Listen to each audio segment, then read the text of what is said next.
Hi friends, நான் உங்கள் வேலவன். இன்னைக்கு கரெக்டா ஏப்ரல் 22. நேத்து நைட்டு 12 மணிக்கு என்ன நடக்க போகுதுன்ட்டு இந்த உலகமே உறைஞ்சு போய் பார்த்துட்டு இருந்தது. ஆமாங்க, நம்ம ட்ரம்ப் சொன்ன அந்த டெட்லைன் ஏப்ரல் 21 செவ்வாய்க்கிழமை நேத்து 12 மணிக்கு தான். அதை எதிர்பார்த்துதான் இந்த உலகமே பயத்துல இருந்தது.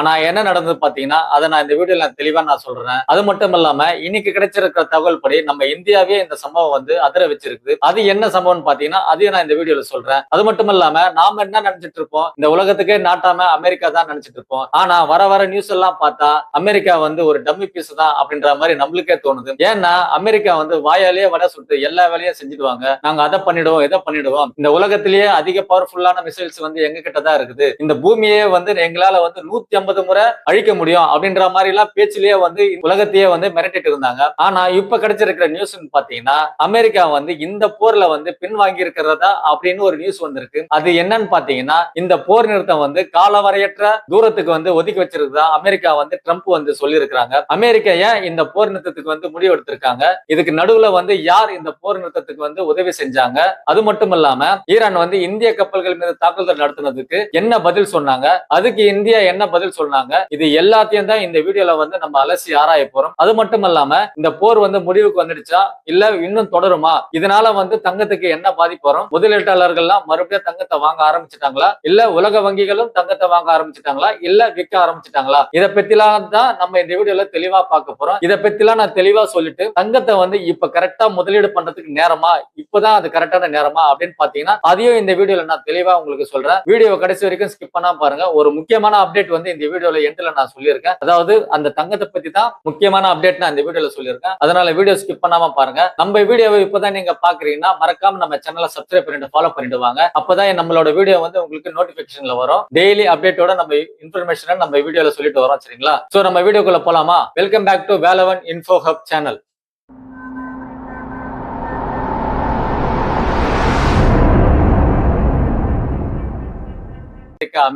அமெரிக்காவை என்னவோ நினைச்சேன். காலையில எழுந்து நியூஸ பார்த்த உடனே ஒரே பாம் பிளாஸ்ட் சவுண்ட் எஃபெக்ட் எல்லாமே பிளாஷ் நியூஸ் எல்லாம் பறக்கும்னு நினைச்சேன். ஆனா காலையில எழுந்து நியூஸ பார்த்தா ஒண்ணுமே நடக்கல. ஆமாங்க, அமெரிக்கா இந்த போரை கொஞ்ச நாளைக்கு மறுபடியும் ஒத்தி வைக்கிறதா முடிவெடுத்திருக்காங்க. என்ன நடந்துச்சுன்னு பாத்தீங்கன்னா, இந்த போருக்கு நடுவுல பாகிஸ்தான் நேத்து நைட்டு பாகிஸ்தான் தலைவர்களும் பாகிஸ்தான் பிரதமரும் மற்றும் அமெரிக்க அதிகாரிகளும் என்ன பண்ணிருக்காங்கன்னா, 21 மணி நேரம் மறுபடியும் மாரத்தான் மீட்டிங் நடத்தி இந்த போரை ஒத்தி வைக்கிறதா முடிவெடுத்திருக்காங்க. ஆமாங்க, பாகிஸ்தான் பிரதமர் சொல்லி அமெரிக்க அதிபர் ட்ரம்ப் கேட்டிருக்காரு, இந்த போரை நாங்க மறுபடியும் காலவரையற்ற தூரத்துக்கு நாங்க ஒத்தி வைக்கிறோம் அப்படின்ற மாதிரி.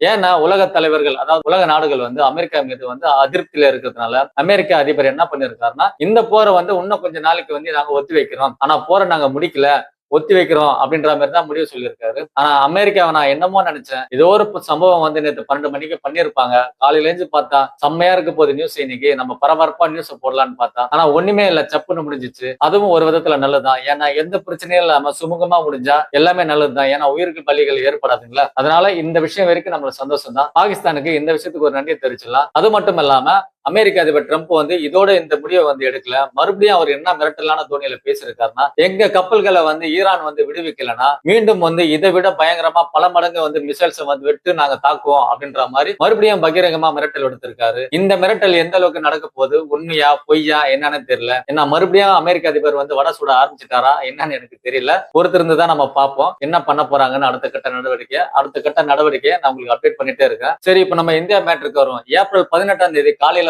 ஈரான்ல இருந்து அந்த ஹார்முஸ் ஜலசந்தி பகுதியாக நம்ம இந்திய சரக்கு கப்பல்கள் மீது ஈரானோட IRGC ராணுவ படை தாக்குதல் நடத்தினாங்கல்ல, அதுக்கு நம்ம இந்தியா தலைவர்கள் கேள்வி கேட்டதுக்கு ஈரான் என்ன பண்ணிருக்காங்கன்னா, திமிரா பதில் சொல்லியிருக்காங்க. ஆமாங்க, என்ன திமிரா பதில் சொல்லியிருக்காங்கன்னா, நாங்க இந்தியாவுக்கு எதிரி கிடையாது, ஆனா அமெரிக்காவுக்கு ஆதரவு தெரிவிக்கிற எந்த நாடா இருந்தாலும் சரி, அதாவது எந்த கண்ட்ரியா இருந்தாலும் அவங்க மேல நாங்க தாக்குதல் நடத்துவோம் அப்படின்ற மாதிரி ஈரானோட IRGC ராணுவ படையை திமிராவே நம்ம கிட்ட பதில் சொல்லியிருக்காங்க. இதனாலதான் நம்ம பிரதமர் மோடி என்ன பண்ணாருன்னா, நேத்து 6 போர் கப்பல்களை ஸ்ட்ரெய்ட் ஆஃப் ஹார்முஸ் கடல் பகுதிக்கு அவசர அவசரமா அனுப்பி வச்சிருக்காங்க.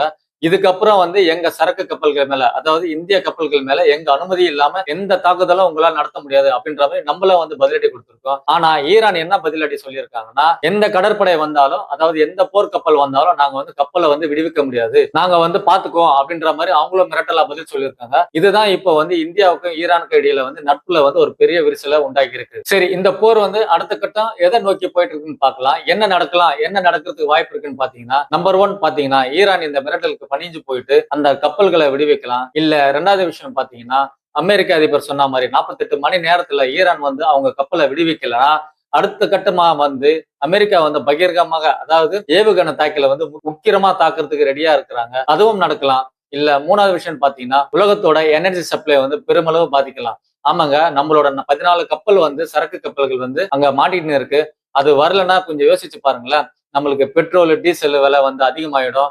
அது மட்டும் இல்லாம பெட்ரோல் டீசல் விலை அதிகமாயிடுச்சுன்னா இன்ஃபிளேஷன், அதாவது விலைவாசி உயரும். இது வந்து ஸ்ட்ரைட்டா நம்ம வீட்டையே வந்து பாதிக்கும். இப்போ நம்ம விஷயத்துக்கு வருவோம், அதாவது தங்கத்துக்கு வருவோம். இன்னைக்கு சென்னையில தங்கத்தோட 22 கேரட் 1 கிராம் கோல்டோட ரேட் வந்து என்ன இருக்குன்னா 14,299 ரூபாய் இருக்குது. ஆமாங்க, நேத்துக்கும் இன்னைக்கும் பாத்தீங்கன்னா பெரிய வித்தியாசம் கிடையாது.